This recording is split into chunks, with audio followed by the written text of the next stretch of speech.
మత్తయి సువార్త 9వ అధ్యాయము 24వ వచనం, 24, 25, 26 చదువుతున్నాం.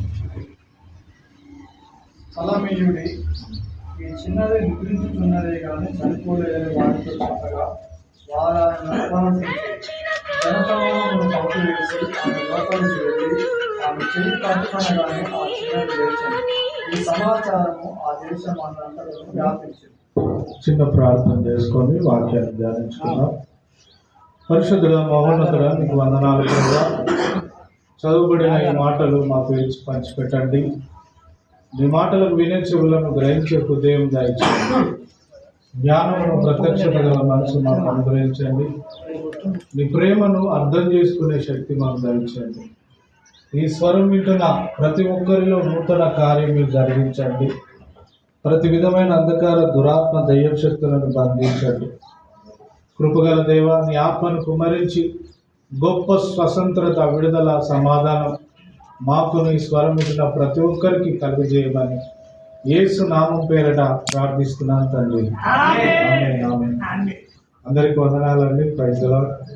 మరి ఈ గ్రామము మా అమ్మమ్మ వాళ్ళ తల్లిగారు ఊరు అన్నమాట. మల్లయ్య బాబాయ్ మల్లయ్య వెంకన్న వాళ్ళు మరి అనుకోలేదు. ఫస్ట్ టైం ఈ ఊరిలో పరిచర్యలో మరి అవకాశం అంటే ఎందుకు పోగొట్టుకోవాలి, దేవుని పనికే కదా మనం పిలువబడిందని రాగలిగాను. దేవునికి స్తోత్రం. మీ అందరికీ నా వందనాలు. చదువుకునే వాక్యంలో మనం చూసినట్లయితే ఇది అందరికీ మనకు తెలుసు. ఒక కుమార్తె చనిపోతుంది, అధికారి యొక్క కుమార్తె. యేసు ప్రభు దగ్గరికి ఆయన వస్తాడు. వచ్చి ఆయనని మరి పర్మిషన్ అడుగుతాడు.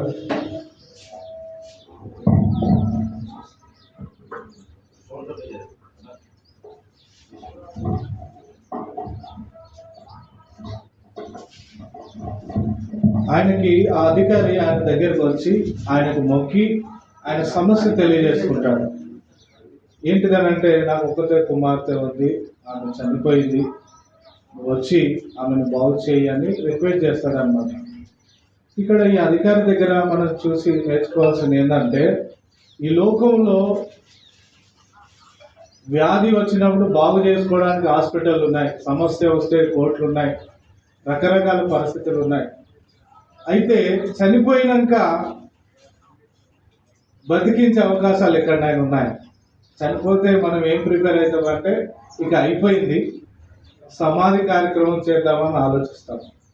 కానీ ఈ అధికారి దగ్గర నేర్చుకోవాల్సింది ఏంటంటే, యేసయ్య దగ్గరికి వెళ్ళాడు అంటే యేసు ప్రభు యొక్క దైవత్వాన్ని అతను గుర్తించగలిగాడు. చనిపోయినా సరే నా యేసయ్య వస్తే బ్రతికించగలడని నమ్మాడు. హల్లెలూయా. ఇది చాలా గొప్ప విశ్వాసం. కొన్న ఊపిరితో ఉన్నప్పుడు ట్రై చేస్తాం బ్రతకడానికి, కానీ చనిపోయినాక మన మైండ్ ఏం ప్రిపేర్ అవుతుందంటే ఇక సమాధి చేద్దాం, పంపించేద్దాం. కానీ ఈ అధికారి ఆయనకు వచ్చి మొక్కి తన సమస్యను తెలియజేసుకున్నాడు. అంటే యేసు ప్రభు ఏదైనా చేయగలడు అనే విషయాన్ని మనం తెలుసుకోగలం. హల్లెలూయా. ఏదైనా చేస్తాడు ఆయన. ఎందుకంటే అన్నీ చేయగలిగిన దేవుడే మన దేవుడు. ఆయన నోటి మాట ద్వారానే సమస్తం కలిగింది. ఏదైనా చేయగలిగిన దేవుని నమ్ముకున్నాం కాబట్టి ప్రతి విషయంలో ధైర్యంగా మనం ఉండాలి. మన స్థితిగతులు మనకు ప్రతికూలంగా ఉన్నప్పటికీ మన దేవుడు అన్నిటినీ మార్చగలవాడు. ఆయన మనకు తోడైనాడు కాబట్టి ధైర్యంగా ఉండాలి. నిరీక్షణ లేకుండా మనము భయపడుతూ ఉండకూడదు. హల్లెలూయా. ఆయన వచ్చి మరి ఆయనకు మొక్కి ఆ సమస్య చెప్పినప్పుడు ఆయన దారి గుండా ఆయన కోసం వెళ్తున్నప్పుడు తర్వాత ఒక స్టోరీ జరుగుతుంది, అది అయిపోతుంది. తర్వాత ఈ అధికారి ఇంటికి వస్తాడనమాట. ఆ ఇంటికాడ పరిస్థితులు ఎలా ఉన్నాయి అని అంటే 23వ వచనంలో, అంతలో యేసు ఆ అధికారి ఇంటికి వచ్చి పిల్లల గ్రోవలు వాయించు వారిని గొల్లు చేయుచుండు జనసమూహం చూచి, అంటే చనిపోయిన వారి ఇంటి దగ్గర ఏముంటుందండి, బ్యాండ్ బాజా ఉంటుంది కదా, డప్పులు కొట్టడం, ఏడుపులు, పిడవలు ఇవన్నీ ఉంటాయి, అది సహజంగా. తర్వాత ఇంకేమంటే భజన చేస్తుంటారు. తర్వాత సమాధి కార్యక్రమానికి ప్రేరేపం సిద్ధపడుతుంటారు. సేమ్ అదే జరుగుతుంది. కానీ యేసు ప్రభు ఆయన రాగానే ఆయన అడిగింది ఏంటిదంటే స్థలం ఇవ్వండి అని అడిగాడు. హల్లెలూయా. ఏమడుగుతున్నాడు? ఆ ఇంటికి రాగానే స్థలం. ఆ ఇంట్లో అందరూ ఉన్నారు కానీ యేసు ప్రభు లేడు. చాలా మంది జీవితాలలో అందరు ఉంటారు. మన ఇంట్లో అందరు రాజకీయ నాయకులు వస్తారు మన ఇంటికి, తర్వాత అందరు వస్తారు, బంధువులు వస్తారు, చుట్టాలు వస్తారు, అందరు వస్తారు. కానీ యేసు ప్రభు వస్తున్నాడా అనేది మాత్రం ప్రశ్నార్థకం. మన ఇంటికి యేసు ప్రభు వచ్చేటట్టుగా మనం చూసుకోవాలి. ఆ కాలంలో యేసు ప్రభుల వారు భౌతికంగా ఉన్నాడు కాబట్టి ఆయనకి చోటిచ్చారు. మరి ఈ కాలంలో యేసు ప్రభు రావాలంటే ఏం చేయాలి? ఇద్దరు ముగ్గురు నా పేడ కూడి ఉంటే అక్కడ నేను ఉంటాను అంటే ప్రార్థనలు పెట్టుకోవాలి మన ఇంట్లో. హల్లెలూయా. ప్రార్థనలు పెట్టుకొని ప్రార్థన గుంపుగా ఏర్పడి ప్రతి ఇంట్లో ఎక్కడైతే ప్రార్థన చేస్తారో అక్కడ యేసు ప్రభు వస్తారు. ఆయనకి చోటు ఇవ్వడం అంటే ఈ రోజులలో అదే. కాబట్టి ఆయన కోరుకుంటున్నది ఏంటంటే స్థలం ఇవ్వండి. ఫస్ట్ అడిగేది అదే, స్థలం. యేసు ప్రభుకి స్థలం ఇవ్వకుండా మన జీవితంలో అద్భుతాలు చూడాలంటే అది అసంభవం. యేసు ప్రభుకి మనం చోటు ఇవ్వకుండా మన జీవితంలో ఇంకా ఏదో జరుగుతుంది అనేది అసంభవం. యేసయ్యకి చోటు లేకుండా ఎన్ని చేసినా అంతా వ్యర్థమే. కాబట్టి మొట్టమొదట మనకి ఇవ్వాల్సింది ఏంటంటే యేసయ్యకి స్థలం ఇవ్వాలి. అందుకే ఆయన కూడా అంటున్నాడు, మీ జీవితంలో అద్భుతం చేయాలంటే మీరు ఆ అధికారి వచ్చి అడిగాడు, బాగానే ఉంది, కానీ ఇంట్లో ఏం కావాలంటే ఆయనకి స్థలం కావాలి. స్థలం ఇవ్వండి అన్నాడు. తర్వాత ఏం జరిగింది? స్థలం ఇవ్వండి అని చెప్పి ఈ చిన్నది నిద్రించుచున్నదే కానీ చనిపోలేదని వారు ఆయనతో చెప్పినప్పుడు ఏమన్నారు? వాళ్ళు అపహాస్యం చేశారు. చూడండి, చనిపోయారని భజనాలు చేశారు, రిపేర్ అవుతున్నారు, అన్ని నిరాశం జరిగింది, అంతా నిర్ధారణ చేసుకున్నారు. కానీ ప్రభు ఏమంటున్నాడు అంటే ఆమె చనిపోలేదు అన్నాడు. ఆ మాట ఎలా అంటున్నాడు అంటే స్థలం ఇవ్వండి అని ఎప్పుడైతే అన్నాడో అప్పుడే కార్యక్రమం అనేది ఆరంభమైంది. హల్లెలూయా. యేసయ్యకి స్థలం ఇవ్వాలన్న కోరిక నీ జీవితంలో ఎప్పుడైతే మొదలవుతుందో అప్పుడే దేవుని కార్యాలు ఆరంభం అవుతున్నాయి. ఆయన స్థలం ఇవ్వకుండా అన్నిటికీ స్థలం ఇచ్చుకుంటూ దేవుడు నా జీవితంలో కార్యం చేయంటే అది అసంభవం. వాళ్ళందరూ అపోహసించారట. అపోహసించగానే ప్రభు ఒక మాట అన్నాడు. అక్కడ ఏం జరిగిందంటే వాళ్ళందరినీ పంపించేశాడు. హల్లెలూయా. పంపించేశాడు. మన జీవితంలో ఎంతో మంది ఉన్నారు కదా, ఎవరెవరో ఉన్నారు మన హృదయాలలో, మన జీవితాలలో. వాళ్ళందరినీ పంపించేశారు. ఎందుకో తెలుసా? వీళ్ళందరినీ మన హృదయంలోకి వెళ్ళి మన జీవితంలోకి వెళ్ళి పంపిస్తే యేసు ప్రభు మన జీవితంలోకి వస్తాడు. హల్లెలూయా. ఆయన రావాలంటే ఈ వ్యర్థమైన చెత్త అంతా పంపించారు. ఈ వ్యర్థమైన చెత్త పెట్టుకొని ప్రభువా రా అంటే ఆయన రాడు. ఖాళీ చేయాలి హృదయం మొత్తం, ఇదంతా బయటికి పంపిస్తే ప్రభు ఇంట్లోకి వస్తాడు. హల్లెలూయా. చూడండి ఏం జరిగింది.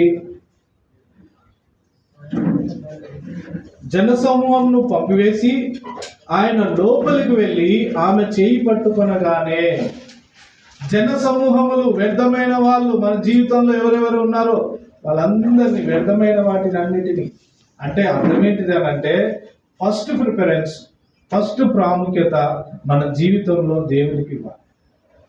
దేవునికి ఇవ్వకుండా దేనికో ఇస్తే మన జీవితంలో దేవుడు కార్యాలు చేయడం అసంభవం. అందుకే వీళ్ళందరినీ పక్కన పడేసి అపహసించే వాళ్ళు ఈ జన సమూహంలో మొత్తము పంపించి వేసిన తర్వాత ఆయన లోపలికి వెళ్ళాడట. హల్లెలూయా.